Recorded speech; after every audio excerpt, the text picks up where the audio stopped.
that people can hear the other side. And just the contrast, I think, just the contrast of the attitude and the approach and hopefully the seriousness will be enough to have make a real impact. At least that's my hope. So anyway, yeah, the 2 minutes hate. Yeah, Scott McLaren on Twitter, the 2 minutes hate. If you've not read 1984, you don't get these things, but you need to read 1984 so you can understand the 2 minutes hate, because that's exactly what it is. I have become the guy that is put up on the screen. Yeah, Dr. O as Emmanuel Goldstein. That's Robert Warren. Yeah, you both nailed the exact same thing. And again, if you haven't read 1984, then you don't know what I'm talking about. But that's what it is. Very, very good parallel there. Anyway, all right. Only got a certain amount of time here and need to get to this because I said that I was going to be doing this. Over the weekend, I listened to the polemics report from He Who Judges from Afar, J.D. Hall, Pastor J.D. Hall.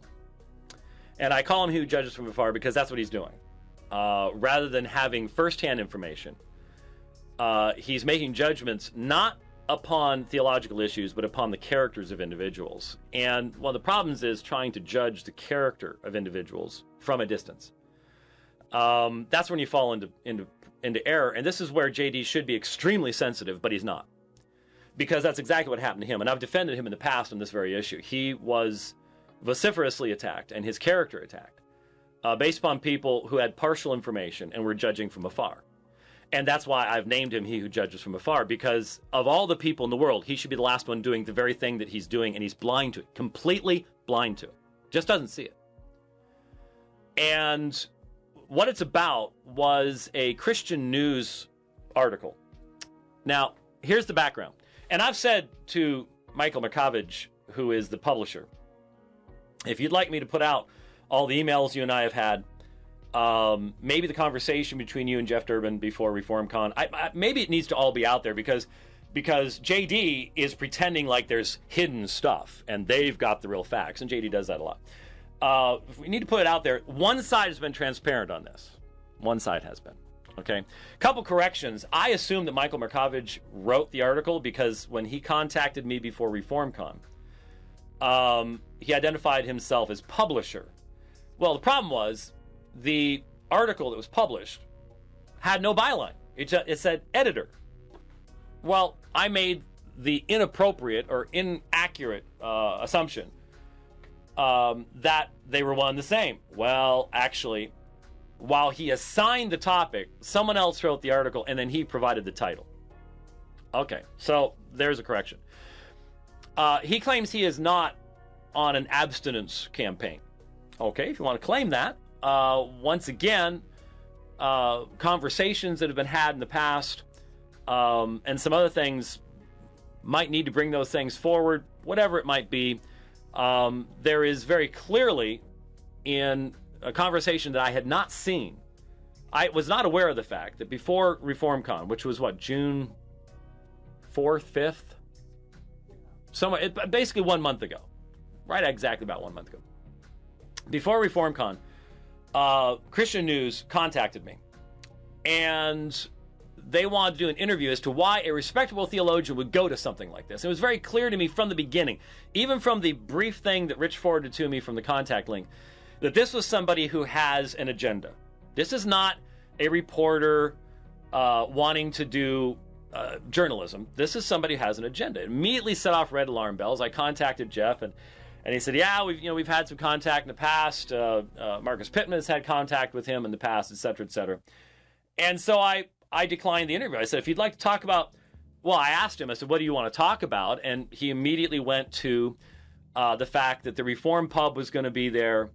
Les Lanphier was going to be there. And there was going to be something about beer. Okay, well, if the Reform Pub's going to be there, that's probably going to happen. And I was like, so you don't want to talk about what I'm going to be doing there, but you want to talk about something else. It sounds like you're, and I think he was the one that used the term tone, as I recall initially. And so I was like, look, if you want to talk to me about my topics on hyper-Calvinism and Calvinism and stuff like that, I'd be glad to talk to you. I'll try to find the time.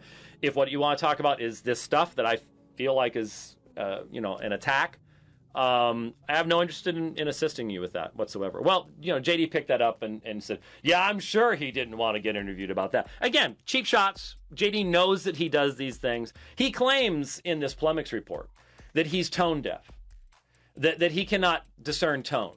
JD, come on. You know you can. You do it all the time. You do it all the time. You do it purposely all the time. Come on. That was maybe that was in the humor section. Maybe it was in the I'm joking with you all section. But anyway. So I wondered what was going to come of all this, and I hadn't seen anything. It's not like I follow Christian news or anything like that, but I hadn't seen anything. And so then when this article comes out, what they do is no one actually went to Apologia. No one actually interviewed anybody.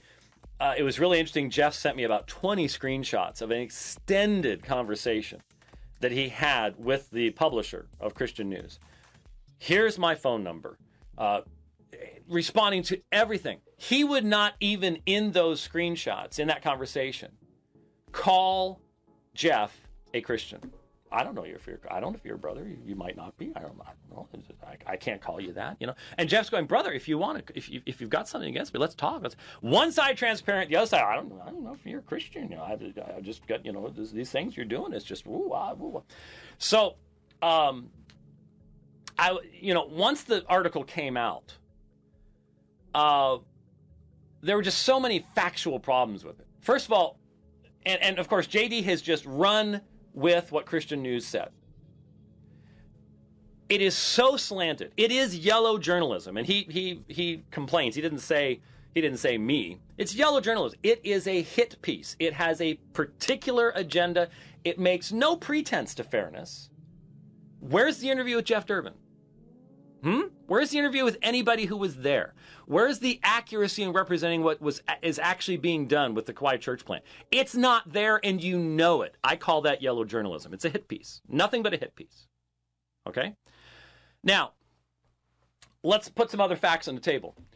There is a conflation going on between one thing that was offered, again, as a fundraiser at ReformCon, and something that took place weeks later that was not advertised.